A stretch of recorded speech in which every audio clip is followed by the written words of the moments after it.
과일의 배신과 당뇨.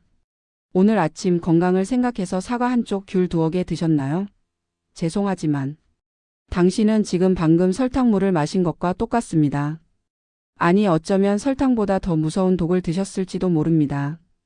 우리는 평생 과일은 비타민에 보고 몸에 좋은 자연식이라고 철석같이 믿고 살아왔습니다. 하지만 60세가 넘은 당신의 몸에서 과일은 더 이상 보약이 아닙니다. 늙고 지친 췌장을 쥐어짜고 간에 기름을 끼게 만들어 멀쩡하던 사람도 당뇨병 환자로 만드는 주범이 바로 이 달콤한 과일입니다. 밥은 줄였는데 배만 볼록하게 나온다면 술도 안 마시는데 지방간이라고 한다면 범인은 100% 당신이 매일 챙겨 먹는 그 과일입니다.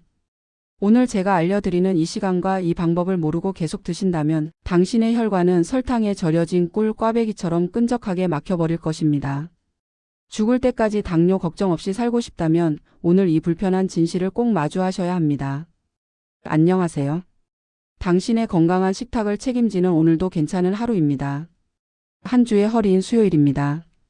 날씨가 여전히 쌀쌀한데 따뜻한 물 한 잔으로 몸을 녹이며 하루를 시작하셨는지요? 겨울철에는 유독 새콤달콤한 과일들이 입맛을 당깁니다. 따뜻한 아랫목에 앉아 귤을 까먹거나 식사 후에 입가심으로 배나 사과를 깎아 드시는 것이 우리네 삶의 소소한 낙이기도 하죠. 밥은 안 먹어도 과일은 먹어야지, 과일은 살 안 쪄라고 말씀하시는 어르신들을 뵐 때마다 저는 등 뒤에서 식은땀이 흐릅니다. 물론 과일에는 비타민도 있고 식이섬유도 있습니다.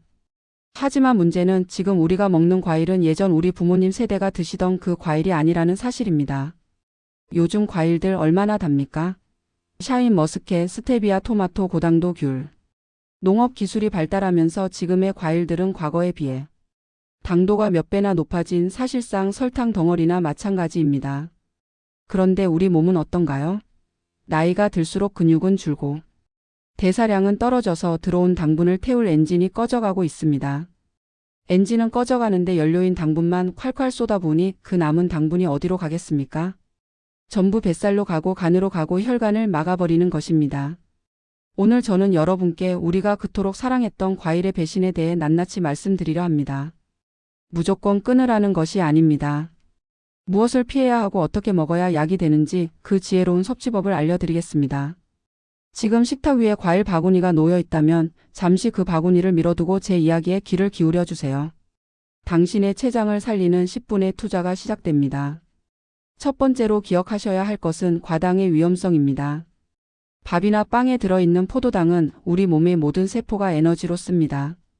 하지만 과일에 들어있는 단맛, 즉 과당은 오직 간에서만 처리가 됩니다. 문제는 간이 처리할 수 있는 양에는 한계가 있다는 겁니다. 식사하시고 배가 부른 상태에서 입가심하자며 과일을 드시죠. 이미 밥으로 에너지가 꽉 찼는데 과일이 또 들어오면 간은 이 과당을 처리하지 못하고 그대로 지방으로 바꿔서 간에 저장해 버립니다. 이것이 바로 술 한 방울 안 마시는 할머니들이 걸린다는 비알코올성 지방간의 정체입니다. 간에 기름이 끼면 인슐린이 제대로 작동을 안 하게 되고 췌장은 인슐린을 더 만들어내느라 과로하게 됩니다. 결국 췌장이 지쳐서 나가떨어지면 그때 당뇨병이라는 무서운 선고를 받게 되는 것입니다. 나는 소식하는데 왜 당뇨가 왔지? 라고 묻는 분들 10중 8구는 식후 과일 습관 때문입니다. 그렇다면 어떤 과일을 조심해야 할까요? 시니어에게 독이 되는 3대 과일이 있습니다.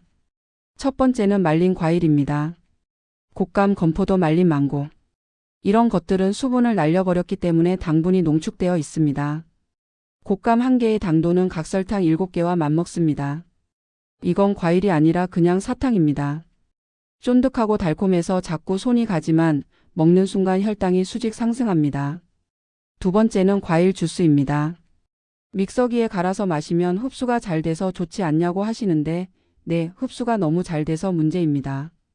과일의 그나마 장점인 식이섬유를 믹서기가 다 갈아버리기 때문에 위장에서 머물지 않고 곧바로 소장으로 내려가 혈당을 폭발시킵니다. 씹어 드셔야 합니다. 마시는 과일은 독약입니다. 세 번째는 열대 과일과 아주 단 과일입니다.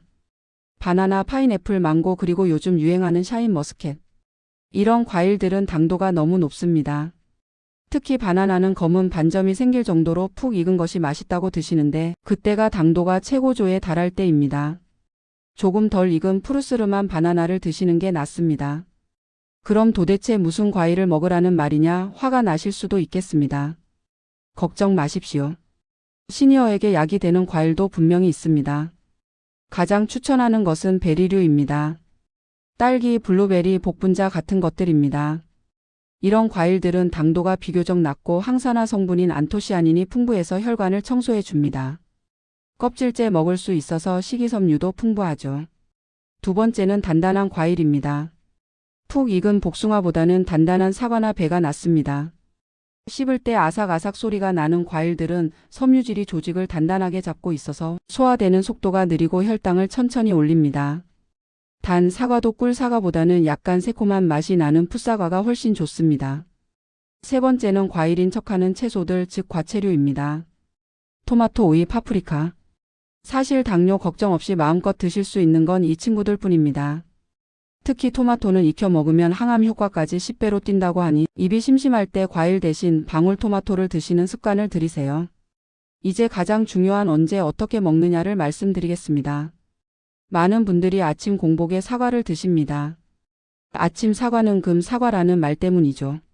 하지만 위장이 약한 시니어 분들에게 빈속의 사과는 위산 분비를 촉진해서 속쓰림을 유발하고 자는 동안 쉬고 있던 췌장을 깨워서 인슐린을 급하게 쏟아내게 만듭니다. 혈당 스파이크가 오는 것이죠. 과일은 식사 30분 전에 드시는 것이 가장 좋습니다. 밥 먹기 전에 과일을 먼저 조금 드시면 과일의 섬유질이 포만감을 줘서 밥을 덜 먹게 되고 뒤에 들어올 탄수화물의 흡수 속도를 늦춰줍니다. 이것이 혈당을 잡는 거꾸로 식사법의 핵심입니다. 만약 식전에 못 드셨다면 식후에는 최소 2시간이 지난 뒤에 드셔야 합니다. 밥 먹고 바로 먹는 과일은 최악 중의 최악입니다.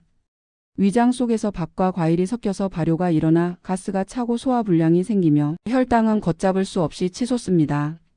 그리고 제발 과일을 밥 대신 드시지 마세요. 오늘 입맛 없으니 그냥 과일로 때울래 하시는 분들 계시죠? 과일에는 단백질과 필수 지방산이 없습니다. 근육이 생명인 노년기에 과일로 끼니를 때우는 건 근육을 녹여버리는 지름길입니다. 과일은 어디까지나 반찬이나 간식일 뿐 주식이 될 수 없습니다. 마지막으로 양을 지키셔야 합니다. 아무리 좋은 과일도 많이 먹으면 독입니다. 하루에 드실 과일의 양은 주먹 반개입니다.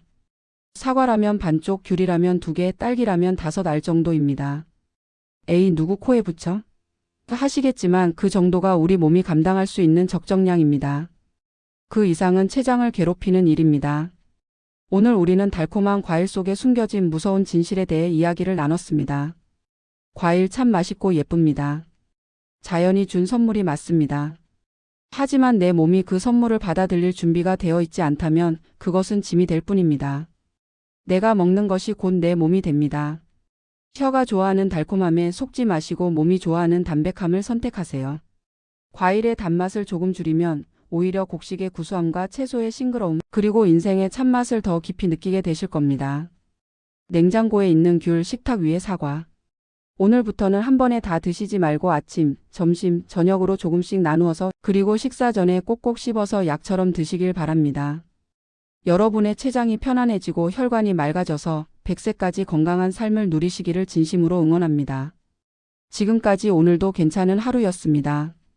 오늘 이야기가 도움이 되셨다면 구독과 좋아요 눌러주시고 과일을 박스째 드시는 친구분들에게도 이 영상을 공유해서 건강을 지켜주세요.